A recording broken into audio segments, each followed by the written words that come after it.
What's good, fellas? I'm here today to talk to everybody about Dawn of Justice, Batman vs. Superman, the second film in the Snyderverse before we got Joss Whedon's Justice League. And I'm doing all that talk before we get Zack Snyder's Justice League, which is coming out very, very soon. Let's go ahead and start talking. Looking back on Dawn of Justice, you need to understand that this one was probably the most divisive in his little series of movies, and who knows what we're gonna get soon with Zack Snyder's Justice League. But as far as this one stands, it's probably the one that got people talking the most for the worst reasons. And there were a lot of things that I can bring up about the movie that people didn't like, but I want to focus on two things that people didn't like, but for me, I kind of enjoyed. And those tropes that kind of dragged other people down, they didn't drag me down nearly as much. So subscribe if you want to get more looks back, and let's go ahead and start talking about those issues. So I think the portrayal of Batman threw a lot of people off. It upset a lot of people. It ruffled a lot of feathers. I heard a lot of people saying things like, he's so violent, he's so angry, like you could tell that he's just such a dark version of Batman. I heard people saying things like, oh, he's using guns. Like, that's not Batman. He doesn't use guns. Batman doesn't kill. He has one rule. My response to those people was that, can you not see that this version of Batman that we have is the most angry, darkest, grimmest, like just most violent version of Batman we've ever gotten?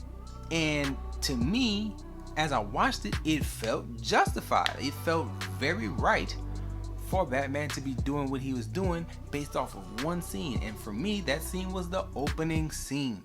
When you watch it, you can see Ben Affleck's face. And I love that opening of this movie just because of his face. You know, a facial expression can't speak, it can't talk, you know, but the look on his face here in this scene, all I could think to myself was, this dude is ready to kill Superman. Like, his face is screaming, I'm gonna kill him. I don't know how yet, but I'm gonna find a way to kill and murder that alien. He will feel pain for what he did to my city, to my people. I don't know how people didn't get that. Like, seeing that in the beginning was all I needed. It was the only thing I ever needed to get the motivation of Batman throughout the movie, and to get the reason why he went to the extremes that he went throughout the film. All the fight scenes, all the guns that were shot, you know, the shooting of the cars back and forth and flipping cars and dropping them on people. All that stuff to me was warranted just by seeing his face in the opening of the movie. I didn't need much else. And you know, this version of Batman gave us the warehouse fight scene, which I'm very high on, and I love that fight scene. I watch just that scene sometimes, and it's good. I'm not gonna tell anybody how to feel about Batman as a character, but you know, the idea that he was branding people and that he was, again, brutally assaulting criminals, like, yeah, that version of Batman, I could just see it coming in the first 5 minutes. So it didn't shock me, it didn't take me out of the film, it didn't upset me. I just noticed that this dude, he's ready to go right now. Like, he's ready to go toe to toe and put everything on the line and go as far as he needs to go to get the job done. That just seemed like the Batman we were getting, and a lot of people didn't like it, they didn't care for it, but it was fine for me. The second issue that people have with the movie is something that I feel like is a very warranted issue. Like, most of the time, like when I did my look back on Man of Steel, or when I did my look back on Justice League, and you know, talk about the issues, or even here, like, people had a problem with Batman, I did not. But with this issue, huge issue with Dawn of Justice, I feel like the complaints are warranted, but for me, those complaints didn't hit me as hard personally, but I understand other people if it did. And here's what we need to talk about. The editing of the film was horrible to me. Like, something about it was just off. The things that were cut, the way that things were presented, the way the scenes kind of just jumped from place to place, it made it real difficult to understand the underlying plot thread for most people. So I watched this movie like a mystery. So as I see Lex interacting, I knew, okay, at some point Batman and Superman are gonna have to team up. So the whole time I'm watching it, I'm thinking, where is the central threat that is a threat to both Bruce and Clark? When is that threat gonna show itself? So I'm looking at every little move by every character, like who's gonna be the person to cause the problem to make these two come together. That was my thought. I never really got an answer for that until the end in the theatrical version. You get Lex and the connection between Lex and KG Beast and all these other things that go into play. Like you see he's responsible for a lot of it. And it wasn't clear in the theatrical version.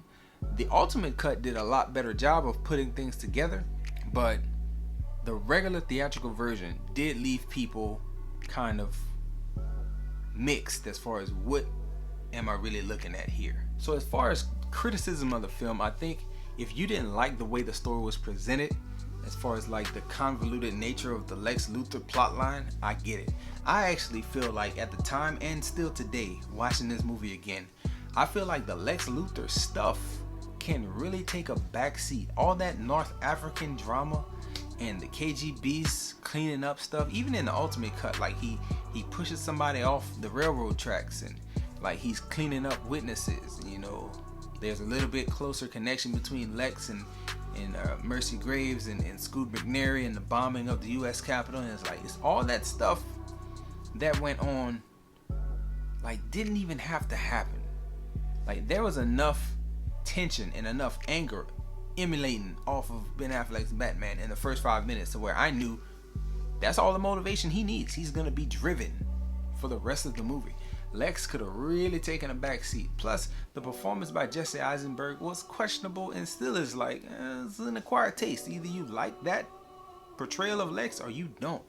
I'm kind of in the middle on it. Like I didn't love it. I'll say that. I think a better approach to this movie would have been some type of philosophical disagreement, like philosophy, the way you do things, disagreement between Bruce and Clark, because it was there, it was close. You know, we had the confrontation, you know, with the driving scene, like you're not above the law, like when they met in person, like you could see that, but at the same time it's kind of like that thread needed to be the main thread. And that Lex stuff, you could have had Lex still ultimately creating Doomsday and doing what he did, but he could have been like way further in the back, to me at least. But if you watch this movie like a detective, like I did, you watch it like you watching a mystery, I think you would have saw, like from the very beginning, like Lex knew more than what we thought he did, and he was playing them against each other from the very beginning of the film. So, you know, I felt that. I know a lot of people missed that. The editing of the film didn't help. The ultimate cut did make it a whole lot better. I think when I first watched this, I probably would have said it was an 8 out of 10. You know, I thought, oh, it's an 8. This is a solid 8. And in hindsight, you know, revisiting it years later and stuff, it's like, the theatrical cut is definitely not an 8. It's more like a strong 6, you know, 6.5, something weird like that. But the ultimate cut to me is still a solid 7, you know. And I think that's the ultimate biggest problem with the film, is that there was so much expectation of what it could be and it didn't reach it. People wanted one thing, didn't get it, and what we got was an acquired taste for some. So not the best entry in the Snyderverse.